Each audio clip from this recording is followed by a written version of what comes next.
وَإِذْ قَالَ اللَّهُ يَا عِيسَى ابْنَ مَرْيَمَ أَأَنْتَ قُلْتَ لِلنَّاسِ اتَّخِذُونِي وَأُمِّيَ إِلَٰهَيْنِ مِن دُونِ اللَّهِ قَالَ سُبْحَانَكَ مَا يَكُونُ لِي أَنْ أَقُولَ مَا لَيْسَ لِي بِحَقٍّ إِن كُنتُ قُلْتُهُ فَقَدْ عَلِمْتَهُ تَعْلَمُ مَا فِي نَفْسِي وَلَا أَعْلَمُ مَا فِي نَفْسِكَ إِنَّكَ أَنْتَ عَلَّامُ الْغُيُوبِ مَا قُلْتُ لَهُمْ إِلَّا مَا أَمَرْتَنِي بِهِ أَنِ اعْبُدُوا اللَّهَ رَبِّي وَرَبَّكُمْ وَكُنْتُ عَلَيْهِمْ شَهِيدًا مَا دُمْتُ فِيهِمْ فَلَمَّا تَوَفَّيْتَنِي كُنْتَ أَنْتَ الرَّقِيبَ عَلَيْهِمْ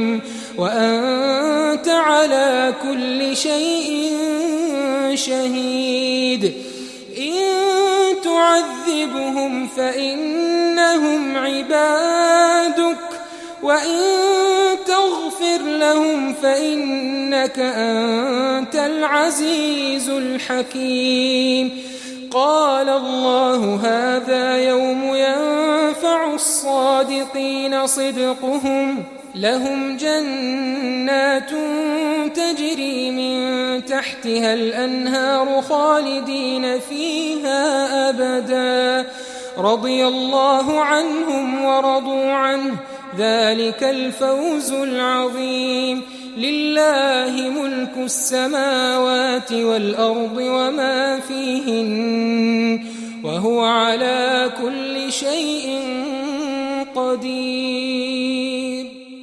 اور اس وقت کو بھی یاد رکھو جب اللہ فرمائے گا کہ اے عیسیٰ ابن مریم، کیا تم نے لوگوں سے کہا تھا کہ اللہ کے سوا مجھے اور میری والدہ کو معبود مقرر کرو؟